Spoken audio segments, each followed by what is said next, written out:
Hi, I'm Dave Reynolds. I work for the Global Protected Areas Program for IUCN.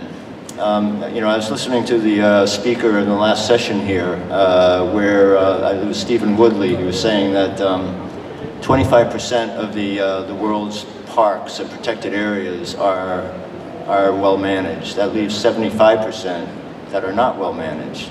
And of course, capacity development is the way to address this or address that issue. Without well-managed areas, biodiversity and all the other reasons that we protect areas will not happen.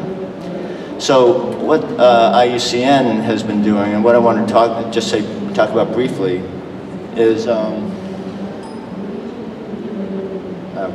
What I want to talk about briefly is the fact that the IUCN and the World Commission on Protected Areas has been working for quite a while on capacity development. And you probably know a lot about their IUCN publications and best practice guidelines, and they've been doing it for decades.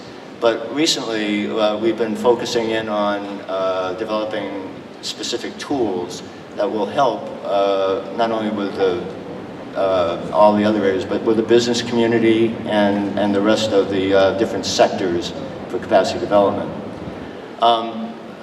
The program that we're involved in with IUCN involves providing tools for both the land and seascape stewards, basically indigenous populations as well as communities, and the professional field. In this instance, we're really focusing on the professional people from governments and private protected areas. Four areas that I'm going to hit on briefly is that's under development now are, number one, competencies. A team of people in WCPA has put together a global competencies register for protected area professionals and for anybody working in protected areas. Basically, it's a guide, a helpful handbook for anybody working in protected areas who has any level, or 4 different levels of protected area workers, managers, director level, park manager level, and field level, as well as rangers.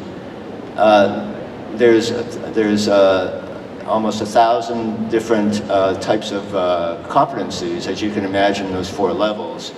But a manager can pick and choose what they want to be able to use.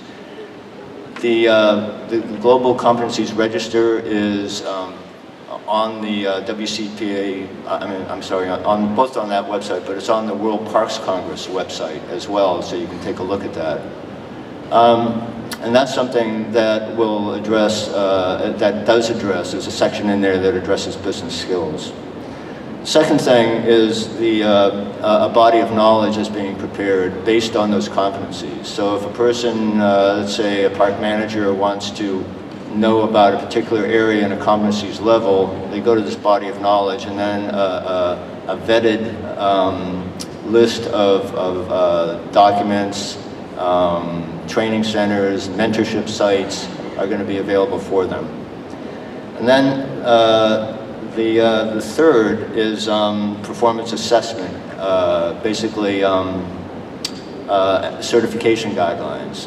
We've developed guidance for countries that want to provide professional certification for their field workers, their managers, to be able, and it's primarily field level, to be able to allow recognition and the ability to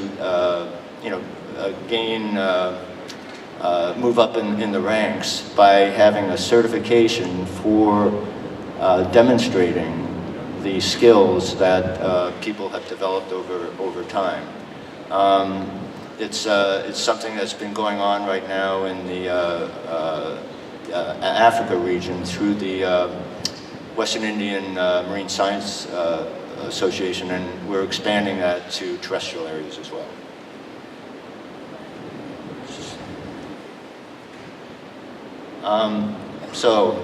We have a website, well actually it's a beta website right now, it's under development, but we also, and part of that also includes a mentorship program with a group called Global Parks through an agreement with WCPA. So the last thing I want to say is it's also important to understand that capacity development for individuals also needs to take place at the organizational level and the systems level. And you know, all too often, as probably many of you know, programs are held, training's taking place, but then there's no evaluation to find out how effective it really is, and follow-up as well. So we're developing guidance and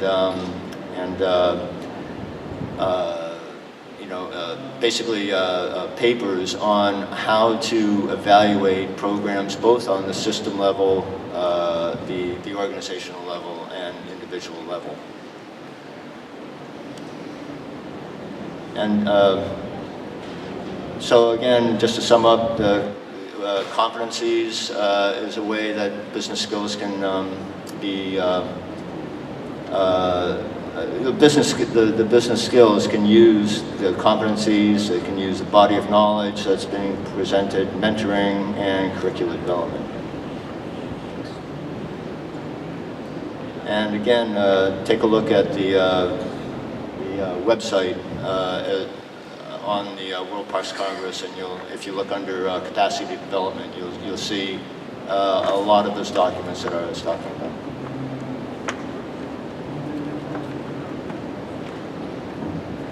Thank you very much for that, David.